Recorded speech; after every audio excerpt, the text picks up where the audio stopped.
Hello, collective. Love reading tayo. Check natin naniniisip or nararamdaman ngayon itong person na to. Kahit na anong zodiac sign po, welcome dito. Tingnan muna natin energies nitong person mo or ka-connect mo. Ano mang klaseng connection meron kayo. Timeless reading to. Kailan makarating sa inyo, walang expiry itong ating reading. Make sure you like, follow, or subscribe if you're new. Pero kung matagal na po kayong sumusuporta, sumusubaybay, maraming salamat po sa support. In case you want to avail of my private reading, mag-message privately kayo sa Nag-iisa Official, Meta Verified, Purple Teen Facebook page. Purple Teen may blue check sa kanan. Pag walang blue check sa kanan, di ako yun. Marami pong nagpapanggap na ako. So, be careful.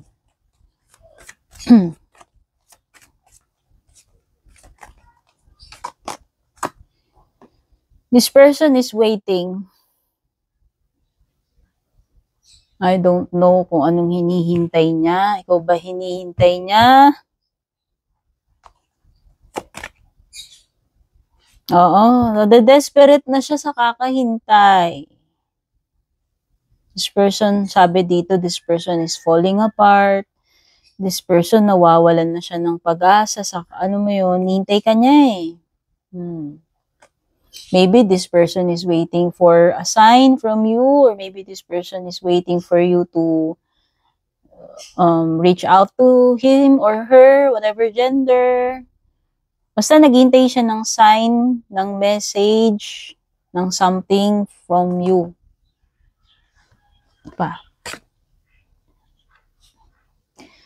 This person is always thinking about you, daydreaming, fantasizing, imagining you. Imagining about you. Oo, pwede kasing you're in separation right now. Hindi ko alam kung may formal commitment or relationship kayo. Pwede rin namang wala. Pwedeng ka mutual understanding mo lang, ka-MU. Pwede kasing yan, pwedeng may distance between you and this person. Pwedeng LDR kayo, or pwedeng parang may cool off, or something like parang tahimik kayo sa isa't isa, no communication, no contact, pwedeng ganun eh. What else? This person is, expecting and still hoping na sana hindi pa tapos sa inyo. Kasi gusto niya ng clarity. Ngayon, This person is expecting na magiging honest ka sa kanya, dediretsuhin mo siya, magpapakatotoo ka. Oo, this person is demanding truth, clarity sa situation ninyo. Kaya nga naghihintay siya, nade-desperate siya. Siguro wala siyang nahihintay coming from you. Or vice versa, kung nagkakabaliktad man po yung energies, it's because pwede naman talaga magkabaliktad yung nasasagap ng cards. Could be your energy or your person's energy. Ayan, no. Siguro, kung nagkaroon man siya ng nagkaroon man kayo ng problem recently or kung kailan man ito, ngayon pa lang kasi nagsisink in sa kanyang mga bagay-bagay. Maaaring ngayon pa lang niya nare-realize. Hindi ko alam kung bakit naghihintay siya. Hindi ko alam kung pride ba yun or nag-hesitate ba siya, nag-aalangan siya na siya yung mauna. Hindi ko alam kung ano yung mga reasons. Pero ang maliwanag dito is nagkaroon na siya ng realization. Pero, yun nga, nade-desperate siya eh. Hindi ko alam kung binlock mo siya or kung ano man. O, tignan natin yung mga tarot cards. Nintay ka niya. Or kung sino man sa inyo yun, na-detect ng baraha. Kung energies mo man yan or energies niya yan. Tensya na, matagal po akong hindi nakapag-read dahil ako'y nagkasakit since October last week hanggang ngayon. Hindi pa rin ako totally magaling.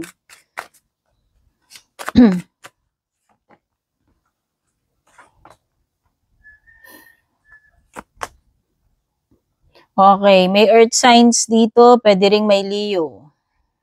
Kung nag-aantay ka ng clue kung anong mga signs meron sa birth chart niya or birth chart mo yan.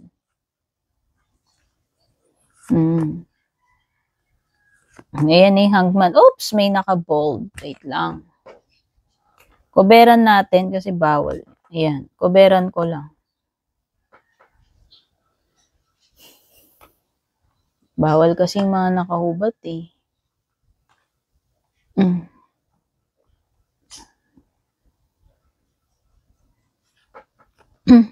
Feeling incomplete tong person na to.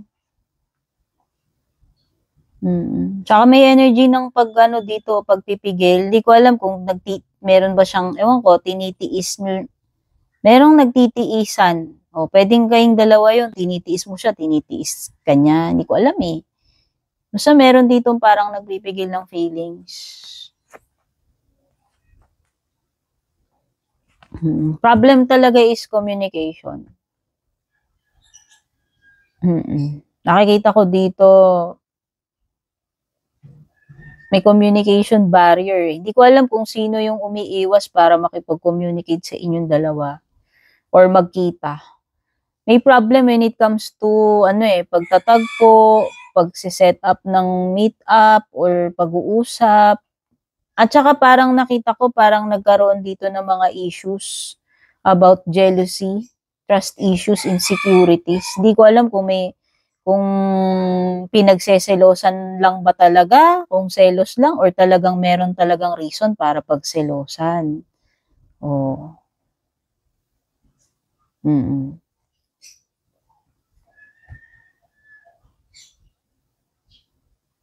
Oo, meron ditong parang energy ng naghihintay, parang naghihintay sa wala, iniwan sa ere, alam mo 'yon. Nakikita ko rin dito na pwedeng, I don't know kung may mga problems kayo about money, kung isa ba yun sa mga naging issues ninyo, or pwedeng ito is sign lang ng pwedeng hindi kasi ganun ka-consistent, ka-stable yung relationship or yung person na ka-deal mo dito sa connection na ito. Nakikita ko rin with the devil card na may mga unhealthy na patterns dito. Or maybe this is a toxic person or a toxic relationship. I don't know din kung ito ay bawal na pag-ibig. Kasi yung devil, maraming meaning yan. Pwedeng unhealthy attachment, obsession, or pwedeng may masamang bisyo, no? Like mga substance abuse or yung mga SUGAL, hindi ko alam. Basta may mga toxic to, unhealthy eh.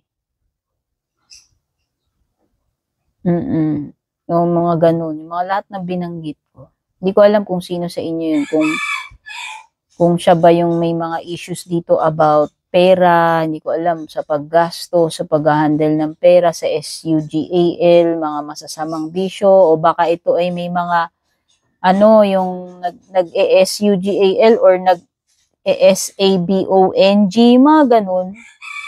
Hindi ko alam eh. Or pwedeng talaga lang na nagkaroon kayo ng connection na parang, may codependency, may matinding obsession or attachment lang kayo sa isa't isa. Or pwedeng bad, yung bad company or bad na, tawag dito? Bawal na connection, pag-ibig.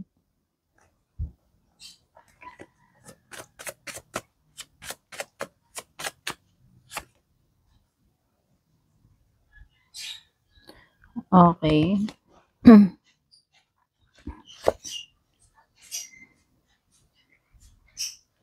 So, what's next dito? Tingnan nga natin. If ever. What's next?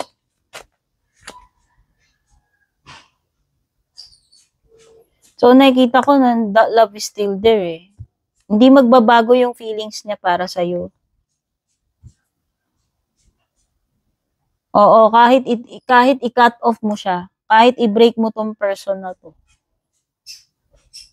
andun pa rin yung feelings niya. Maghihintay pa rin yan. As long as andun pa rin yung feelings niya. Kasi gusto niya talaga magkausap kayo eh.